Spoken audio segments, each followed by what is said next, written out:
बच्चों नमस्कार। आज हम पढ़ेंगे एक कहानी यह भी पाठ का भाग 2।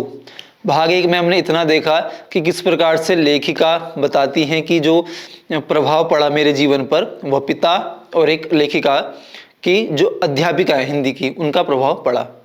माँ का प्रभाव लेखिका के जीवन पर नहीं पड़ा। किस प्रकार से माँ सहनशील थी और भाई बहन हमने पूरा वर्णन भाग 1 में देखा है। आइए अब भाग 2 में देखते हैं कि किस प्रकार हम लेखिका के जीवन से हम अपने जीवन में सुधार ला सकते हैं और क्या विशेषताएं हैं लेखिका की और उनके परिवार की और हमें जीवन में क्या लाना चाहिए। आइए भाग 2 है। रसोई को वे भटियार खाना कहते थे और उनके हिसाब से वहां रहना अपनी क्षमता और प्रतिभा को भट्टी में झोंकना था। इसका अर्थ है कि जो लेखिका के पिता हैं, लेखिका के पिता का मानना था कि मन्नू को यह घर के काम और रसोई में नहीं जाना चाहिए। ये काम कैसे, ये सही नहीं है, वो लेखिका को पढ़ाई करनी चाहिए। ठीक है। घर में आए दिन विभिन्न राजनीतिक पार्टियों के जमावड़े होते थे और जमकर बहसें होती थी। बहस करना पिताजी का प्रिय सगल था। चाय पानी या नाश्ता देने जाती तो पिताजी मुझे भी वही बैठने को कहते। घर में कोई भी राजनीतिक पार्टी लोग आते तो क्या होता कि किस प्रकार से जो देश की आज़ादी का समय है बच्चों है, ठीक है, आज़ादी के समय किस प्रकार की लड़ाई लड़ी तो वह वर्णन भी हमें मिलता है क्योंकि यह पाठ आज़ादी के पूर्व का है। वे चाहते थे कि मैं भी वहीं बैठूं, सुनूं और जानूं कि देश में चारों ओर क्या कुछ हो रहा है। देश में हो भी तो कितना कुछ रहा था। सन 1942 के आंदोलन के बाद से तो सारा देश जैसे खोल रहा था, लेकिन विभिन्न राजनीतिक पार्टियों की नीतियां, उनके आपसी विरोध या मतभेदों की तो मुझे दूर दूर तक कोई समझ नहीं थी। हाँ, क्रांतिकारियों और देशभक्त शहीदों के रोमानी आकर्षण, उनकी कुर्बानियों से जरूर मन आक्रांत रहता था। सो 10वीं कक्षा तक आलम यह था कि बिना किसी खास समझ के घर में होने वाली बहसें सुनती थी और बिना चुनाव किए, बिना लेखक की अहमियत से परिचित हुए किताबें पढ़ती थी। तो बताती हैं जब लेखिका कितने साल की हैं, लेखिका हैं कक्षा 10 में पढ़ती हैं और लेखिका 10 में पढ़ती हैं तो किस प्रकार से जो राजनीतिक पार्टी लोग आते हैं बैठते हैं और वह यह देखते हैं कि जो देश में आज़ादी का एक माहौल है। ये 1942 की बात है, हमारा देश आज़ाद हुआ 1947 को। तो आप समझ सकते हो कितना वैसा भयानक समय होगा कि जो आज़ाद हम नहीं थे, हम क्या है गुलाम थे अंग्रेज़ों के और अंग्रेज़ हम पर कितने अत्याचार करते थे। हमें उठने नहीं देना, हमें बैठने नहीं देना, कोई भी कार्य बिना अनुमति के नहीं कर सकते थे। तो इस प्रकार यह जीवन उनका बताता है, एक संघर्षमय जीवन है और लेखिका क्या करती हैं, लेख के माध्यम से लोगों को जागृत करती हैं। लेकिन सन 1945 में जैसे ही 10वीं पास करके मैं फर्स्ट ईयर में आई, हिंदी की प्राध्यापिका शीला अग्रवाल से परिचय हुआ। सावित्री गर्ल्स हाई स्कूल जहां मैंने ककहारा सीखा, 1 साल पहले ही कॉलेज बना था और वे इसी साल नियुक्त हुई थी। उन्होंने बाकायदा साहित्य की दुनिया में प्रवेश करवाया। मात्र पढ़ने को चुनाव करके पढ़ने में बदला, खुद चुन चुन कर किताबें दी, पढ़ी हुई किताबों पर बहसें की तो 2 साल बीतते न बीतते साहित्य की दुनिया शरत प्रेमचंद से बढ़कर जैनेन्द्र, अज्ञेय, यशपाल, भगवती चरण वर्मा तक फैल गई और फिर तो फैलती ही चली गई। उस समय जैनेन्द्र जी छोटे छोटे सरल सहज वाक्यों वाली शैली ने बहुत आकृष्ट किया था। सुनीता उपन्यास बहुत अच्छा लगा था। अयज्ञ जी का उपन्यास शेखर एक जीवनी पढ़ा जरूर, पर उस समय वह मेरी समझ के सीमित दायरे में समा नहीं पाया था। अब यहाँ लेखिका के जीवन में एक बदलाव आना शुरू होता है। अभी तक वो माता पिता भाई बहनों के साथ है, अपने दोस्तों के साथ है। अब बच्चा जब धीरे धीरे बड़ा होता है तो उसकी समझ शक्ति थोड़ी बढ़ती है। जैसे आप देखते हो कि जब बचपन से आप बड़े होने तक, आप कक्षा 10 में पहुंच गए तो आपकी समझ धीरे धीरे बदली होगी। जब आप छोटे थे आपको कौन सी चीज़ें अच्छी लगती हैं, सब धीरे बड़े होते हैं तो पता चलता है कि वह चीज़ें व्यर्थ थी। ऐसे अब कक्षा 10 में भी आपका ध्यान कहाँ जा रहा है, आपका लक्ष्य क्या है, कि आप उस लक्ष्य की ओर बढ़ रहे हैं या अपना समय बर्बाद कर रहे हैं। तो यह एहसास होगा आप जब धीरे धीरे बढ़ते जाएंगे कि क्या मैंने कक्षा 10 में किया और मुझे क्या नहीं करना चाहिए था। इसलिए अब समय को व्यर्थ नहीं करना चाहिए, सही चीज़ों में लगाना चाहिए। तो इस प्रकार से यहाँ हम देखते हैं कि लेखिका कहती हैं कि अब धीरे धीरे उनकी समझ बढ़ रही है। और अध्यापिका हैं शीला अग्रवाल जी, उनके निर्देश पर जो भी जब वो 11 में पहुंचती हैं तो जो किताबें बताती हैं, किताबें पढ़ो, अच्छा लेख है, इसके माध्यम से आप कुछ सीख सकते हैं। तो लेखिका बताती हैं जो इनके जीवन पर प्राध्यापिका का बहुत प्रभाव पड़ा, तो उन्होंने पुस्तकें पढ़नी शुरू करी, उनको अध्ययन हुआ। जब हम किसी चीज़ को सीख जाते हैं तो क्या हमें बहुत खुशी होती है, और सीख जाते हैं तो हमारे जितने भी डाउट्स हैं वो क्लियर हो जाते हैं। तो अब क्या है, उनका दायरा बढ़ रहा है, उनकी ज्ञान अब बढ़ रहा है, तो ज्ञान बढ़ेगा तो बहुत उत्साह बढ़ता है। कुछ सालों बाद नदी के द्वीप पड़ा तो उसने मन को इस कदर बाधा कि उसी झोंक में शेखर को फिर से पड़ गई। इस बार कुछ समझ के साथ यह शायद मूल्यों के मंथन का युग था। पापुण्य, नैतिक अनैतिक, सही गलत की बनी बनाई धारणाओं के आगे प्रश्न चिन्ह ही नहीं लग रहे थे। तो इस प्रकार हमने यहां तक पढ़ा। अब है उन्हें ध्वस्त भी किया जा रहा था। इसी संदर्भ में जैनेन्द्र का त्यागपत्र, भगवती बाबू का चित्रलेखा पढ़ा और शीला अग्रवाल के साथ लंबी लंबी बहसें करते हुए उस उम्र में जितना समझ सकती थी समझा। शीला अग्रवाल ने साहित्य का दायरा ही नहीं बढ़ाया, बल्कि घर की 4 दीवारों के बीच बैठकर देश की स्थितियों को जानने समझने का जो सिलसिला पिताजी ने शुरू किया था, उन्होंने वहां से खींचकर उसे भी स्थितियों की सक्रिय भागीदारी में बदल दिया। तो बताते हैं पिताजी चाहते थे कि मेरी जो बेटी है मन्नू भंडारी, वह भी देश की आज़ादी में जो देश में जो चीज़ चल रही है उनको उसके बारे में जाने समझे कि राजनीति क्या होती है और राजनीति के क्या परिणाम है, क्या सही है क्या गलत है। ठीक है, तो इस प्रकार का बच्चों आपको भी करना चाहिए कि हमें भी बाहरी नॉलेज लेनी चाहिए। आप अपनी पुस्तिका पढ़ रहे हैं ठीक है, लेकिन कुछ समय ऐसा निकालिए जो अपने आसपास के देश में विदेश में छोटी छोटी आधा 1 घंटा जो है अपने उसकी जानकारी लेनी चाहिए। हमें अपना समय बर्बाद नहीं करना चाहिए। ठीक है, तो ये हम बताते हैं जब कक्षा 11 में लेखिका थी हमारी, तो वह अन्य चीजें भी जानकारी रखने का उनको शौक था, जैसे देश में क्या चल रहा है, क्या सही है क्या गलत है, मैं इस देश के लिए क्या कर सकती हूं। तो यह भाव उनके मन में अब जग चुका था। सन 1946 से 1947 के दिन वे स्थितियां उसमें वैसे भी घर में बैठे रहना संभव था भला, क्योंकि यह क्या है आज़ादी से पूर्व की बातें हैं और हम कितने जो है एक गुलाम थे, पराधीन थे, तो उसमें हम इतने स्वतंत्र नहीं थे कि हम जो करना चाहें वह कर लें। जितने भी आज़ादी के स्वतंत्रता सेनानी हुए उन्होंने छुप करके कार्य किए और अपने देश को आज़ादी दिलाई। प्रभात फेरियां, हड़तालें, जुलूस, भाषण हर समय का चरित्र था और पूरे दमखम और जोश खरोश के साथ इन सबसे जुड़ना हर युवा का उन्माद।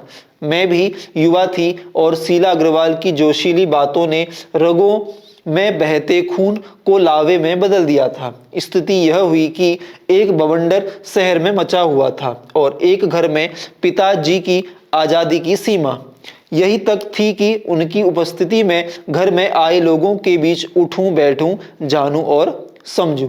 तो इस प्रकार से उनका यह मानना था कि जो भी कोई आ रहे हैं तो उनके बीच में बैठूं, कोई भी आज़ादी की बात क्या हो रही है, हमारा देश किस स्थिति में है, चारों तरफ कैसे लड़ाइयाँ चल रही हैं, कैसे युद्ध चल रहे हैं, विरोध चल रहा है, अंग्रेजों को भारत छोड़ने के लिए आंदोलन चल रहे हैं, है ना।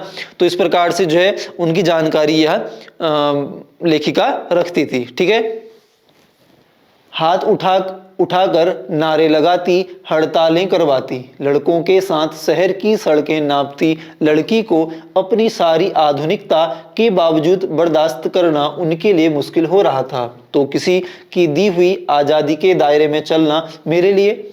जब रगों में लहू की जगह लावा बहता हो तो सारे निषेध, सारी वर्जनाएं और सारा भय कैसे ध्वस्त हो जाता है। यह तभी जाना और अपने क्रोध से सबको थरथरा देने वाले पिताजी से टक्कर लेने का जो सिलसिला तब शुरू हुआ था। राजेंद्र से शादी की तब तक वह चलता ही रहा। यानी अब बताती हैं कि किस तरह से जो लेखिका है, लेखिका अब आंदोलनों में भागीदारी बन रही हैं, वह बाहर जा रही हैं, बाहर निकल रही हैं, विरोध कर रही हैं, लेकिन पिताजी को यह सब पसंद नहीं और अपने पसंद के जो लड़का है मन्नू भंडारी जी का जो पसंद का एक लड़का है राजेंद्र, उससे अब शादी करना चाहती हैं।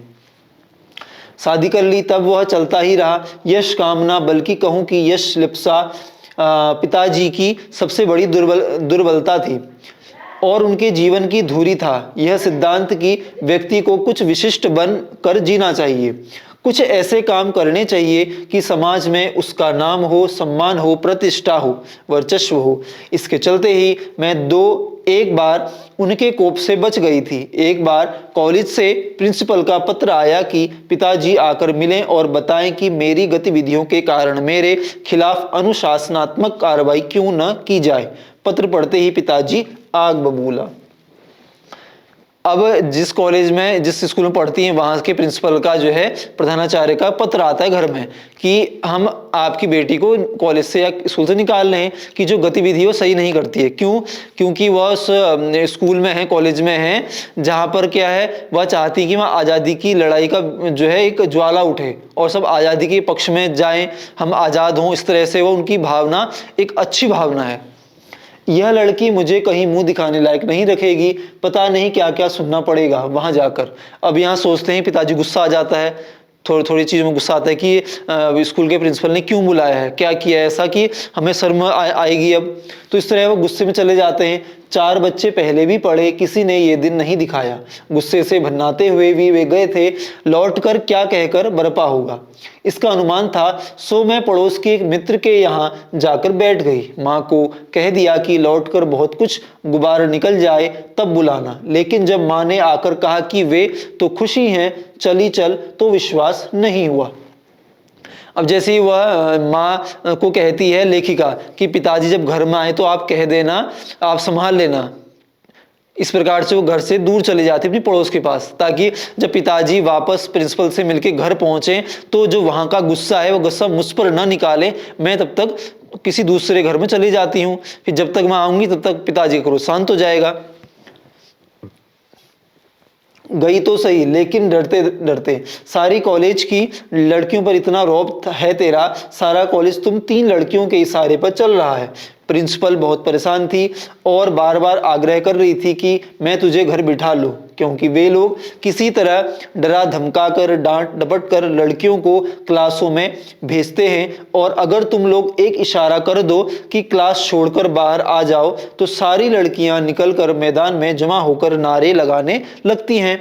तुम लोगों के मारे कॉलेज चलाना मुश्किल हो गया है। उन लोगों के लिए कहाँ तो जाते समय पिताजी मुंह दिखाने से घबरा रहे थे और कहाँ बड़े गर्व से कहकर आए कि यह तो पूरे देश की पुकार है। अब क्या होता है बच्चों, इस जो मैंने पढ़ा, अभी इसका सारांश बताऊं शब्दों में, कि हिंदी है, सब हिंदी तो आप समझ सकते हैं, लेकिन सारांश के रूप में हम जल्दी समझ जाएंगे।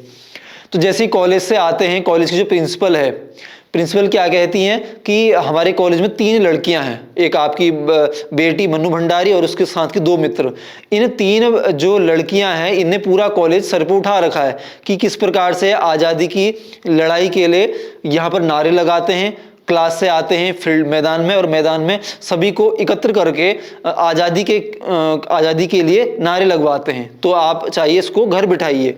अब यह सब देखकर पिताजी गुस्सा होते हैं। अब घर आते हैं तो क्या होता है, पिताजी खुश हैं। क्या कहते हैं, इस पर कोई कैसे रोक लगा सकता है भला।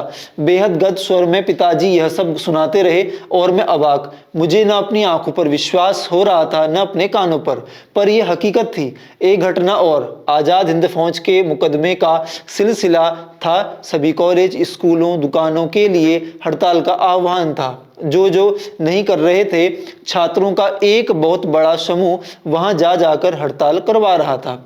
हड़ताल का अर्थ क्या है, यह आज़ादी के लिए लड़ाई लड़ी जाएगी कि हम चाहेंगे कि हम पूरा भारतीय समाज कि इस अंग्रेजों को भारत से खदेड़ेगा और भारत स्वतंत्र हो जाएगा। इसलिए सभी ने अपने अपने स्तर पर प्रयास किया, तभी हम आज आज़ादी के इस दौर में बैठे हैं स्वतंत्र रूप से। शाम को अजमेर का पूरा विद्यार्थी वर्ग चौपड़ यानी मुख्य बाजार का चौराहा पर इकट्ठा हुआ और फिर हुई भाषणबाजी यानी स्पीच, जो भाषण हुए। इस बीच पिताजी के एक निहायत दकियानुसी मित्र ने घर आकर अच्छी तरह पिताजी की लू उतारी। अरे उस मन्नू की तो मत मारी गई है, पर भंडारी जी आपको क्या हुआ? ठीक है, आपने लड़कियों को आज़ादी दी, पर देखते आप जाने कैसे कैसे उल्टे सीधे लड़कों के साथ हड़तालें करवाती, हुड़दंग मचाती फिर रही है वह। हमारे आपके घरों की लड़कियों को शोभा देता है यह सब? कोई मान मर्यादा, इज्जत, आबरू का ख्याल भी रह गया है आपको या नहीं? तो एक लेखिका के पिताजी के मित्र हैं, घर में आते हैं और बताते हैं कि आपकी जो बेटी है मन्नू भंडारी, वह किस प्रकार से भाषणबाजी चल रहा है, लोग इकट्ठा हैं, वहाँ सब लड़के हैं, किस तरह से उसको अपनी इज्जत का ख्याल नहीं है, वह ऐसा क्यों कर रही है। तो जितनी बातें हैं बिना सोचे समझे बाहरी व्यक्ति आता है और लेखिका के पिता के मन में भर देता है कि यह सब गलत कर रही है, आप उसको समझाओ। अब क्या होता है, पिताजी अब क्या करते हैं देखिए, वे तो आग लगाकर चले गए। आग लगाकर मतलब उनको इतनी बातों से भड़का गए कि पिताजी गुस्सा हो गए और पिताजी सारे दिन भभकते रहे। बस अब यही रह गया है कि लोग घर आकर थू थू करके चले जाएं, बंद करो अब इस मन्नू का घर से बाहर निकलना। इस सब से बेखबर मैं रात होने पर घर लौटी तो पिताजी के एक बेहद अंतरंग और अभिन्न मित्र ही नहीं, अजमेर के सबसे प्रतिष्ठित और सम्मानित डॉक्टर अंबालाल जी बैठे थे। जहां अजमेर में हैं तो अजमेर में उनके मित्र हैं डॉक्टर अंबालाल जी, वह उनके सामने बैठे हैं। क्या बातें होती हैं। मुझे देखते ही उन्होंने बड़ी गर्मजोशी से स्वागत किया। आओ आओ मन्नू। मैं तो चौपड़ पर तुम्हारा भाषण सुनते ही सीधा भंडारी जी को बधाई देने चला आया। I am really proud of you. क्या तुम घर में घुसे रहते हो भंडारी जी, घर से निकला भी करो। You have missed something. और वे धुआंधार तारीफ करने लगे। वे बोलते जा रहे थे और पिताजी के चेहरे का संतोष धीरे धीरे गर्व में बदलता जा रहा था। भीतर जाने पर माँ ने दोपहर के गुस्से वाली बात बताई तो मैं राहत की सांस ली। तो अब इस प्रकार से पहले तो एक मित्र आए सुबह और उनको जो लेखिका के पिता ने खूब भड़का दिया कि आपकी बेटी ऐसा आंदोलन के लिए लड़ रही है, कैसे कैसे काम कर रही है, तो आपको समझाओ। जैसे ही लेखिका शाम को घर लौटती है उसी वक्त डॉक्टर अंबालाल जो लेखिका के पिता के मित्र हैं, अजमेर में थे, आते हैं घर में और कहते हैं मैंने अभी लेखिका यानी मन्नू भंडारी का चौपड़ में एक भाषण सुना और मुझे बहुत प्रभावित लगा।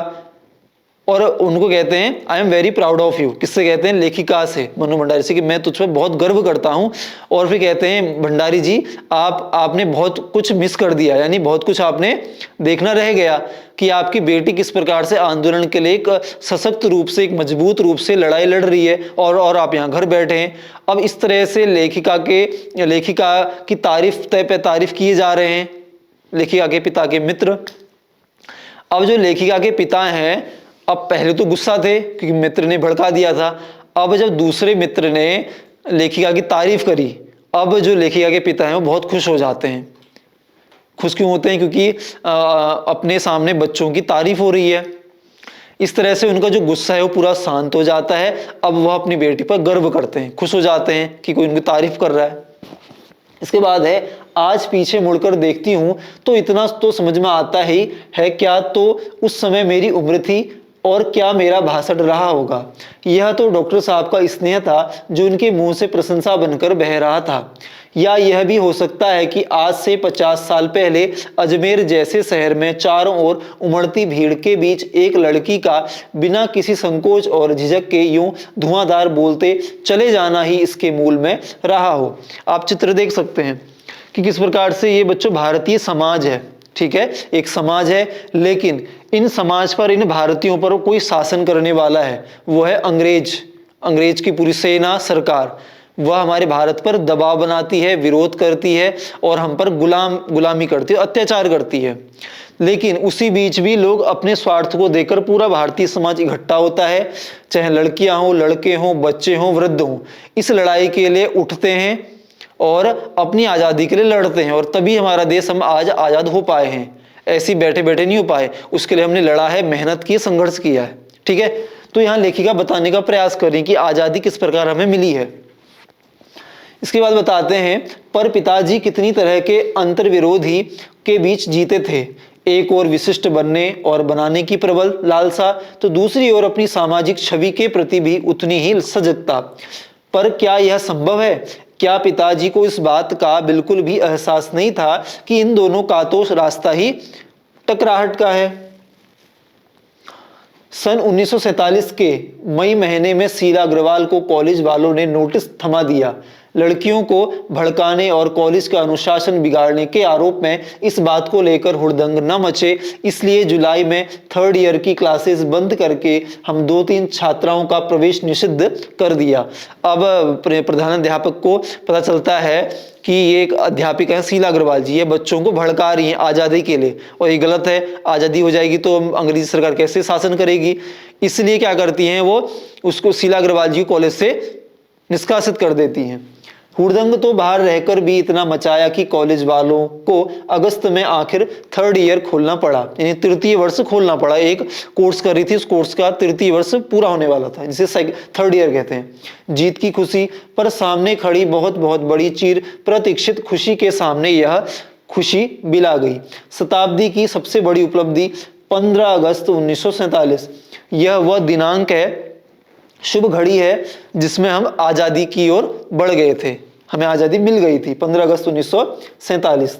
तो यहाँ बताते हैं कि किस प्रकार लेखिका ने अपना पूरा जीवन इस देश के लिए जिया और सभी अच्छाइयों को हमें देने का प्रयास किया। बच्चों, आज हमने यह पाठ पूरा कर लिया है, पाठ पूरा हो चुका है कि किस प्रकार से मन्नू भंडारी जी का जीवन चरित्र हमने पूरा देखा समझा। बचपन से बड़े होने तक देशभक्ति की भावना, पिता का प्रभाव, माता के संस्कार, आदतें और एक हिंदी अध्यापिका का जो है प्रोत्साहन और अन्य मित्रों का यानी सुख दुख का यानी का जो मिश्रित भाव है, इस मिश्रित भाव से हमने बहुत कुछ सीखने को मिला होगा कि आज़ादी के पूर्व की यह कहानी है, एक संस्मरण है, यादें हैं। आप इस पाठ को अपने शब्दों में लिखिए सारांश के रूप में, समझने में आपको बहुत आसानी हो जाएगी। बड़ा पाठ है, बड़े पाठ क्या कीजिए आप बिंदु बनाइए, पहला पॉइंट उसके क्या क्या है, यानी पात्र कितने हैं, कौन से सन में कौन सी घटना हुई, इस सारांश से हम क्या सीख सकते हैं, पाठ से लिखेंगे तो प्रश्न उत्तर आप बड़ी आसानी से कर पाएंगे, आपको रटना भी नहीं पड़ेगा। बस परीक्षा से पहले देख लीजिए, समझ लीजिए, बड़ी आसानी होगी और अच्छे नंबर आपके आएंगे, क्योंकि आपने रटा नहीं है, आपने समझा है। ठीक है बच्चों, जल्दी मिलेंगे नई वीडियो में नए टॉपिक के साथ। तब तक आप कुछ न कुछ पढ़ते रहिए और सीखते रहिए। आप सभी का धन्यवाद।